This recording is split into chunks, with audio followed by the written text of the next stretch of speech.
Hey guys, Wanda vision का तो आपको वो सीन याद ही होगा जहाँ पे हमें वांडा एक ड्रोन से यानी कि ड्रोन के थ्रू बात करते हुए आती है स्वॉर्ड के एजेंट से या फिर मोनिका रैम्बो से, जहाँ पे बाद में यहाँ पे वो ड्रोन उस ड्रोन को अटैक करने के ऑर्डर्स देते हैं यहाँ पे डायरेक्टर हेवर्ड जो कि स्वॉर्ड के डायरेक्टर है, लेकिन उस ड्रोन को डिस्ट्रॉय करके अपनी रियलिटी के बाहर लेके आती है वांडा और वो उनके मुंह पे फेंक देती है। लेकिन सबसे बड़ी बात अगर हम बात करें इस ड्रोन के ऊपर, अगर आप जूम करोगे थोड़ा बहुत उस सीन को जहाँ पे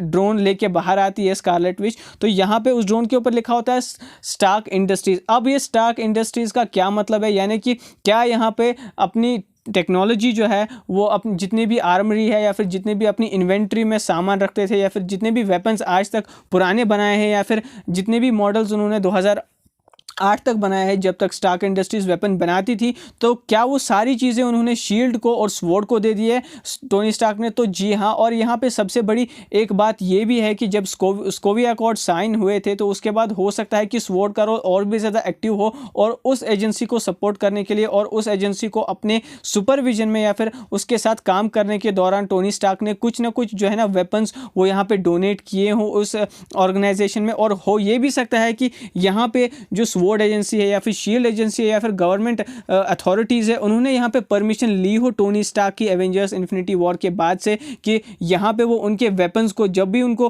किसी असिस्टेंस की ज़रूरत हो सकती है तो यहाँ पे उनको यूज़ कर सकते हैं। और ऐसा कहते हुए हमें टोनी स्टार्क यहाँ पे आयरन मैन 3 में भी सुनाई दिए थे, जब वो डॉन चिडल से जब रेस्टोरेंट में बात कर रहे होते हैं तो वो कहते हैं कि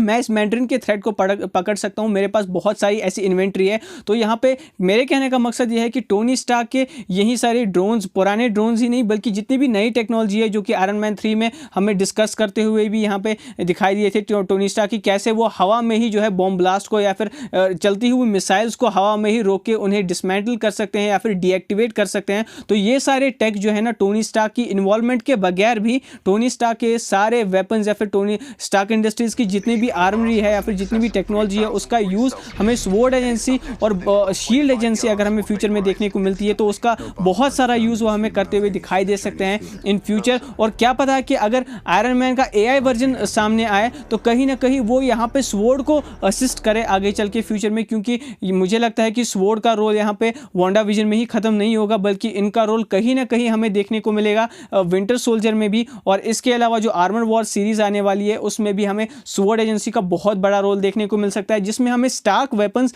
देखने को मिल सकते हैं आने वाली इन सारी वेब सीरीज़ में। और कहीं ना कहीं मूवीज़ में भी हमें स्टार्क टेक्नोलॉजी ही यूज़ होती हुई दिखाई दे सकती है कि इवन इन स्पाइडरमैन 3 में भी। सो गाइस, आपको ये वीडियो कैसा लगा? अगर आपको ये वीडियो पसंद आया हो और कैसा लगा आपको टोनी स्टार्क का ये रेफरेंस वांडा विजन में, अगर आपने इस वांडा विजन के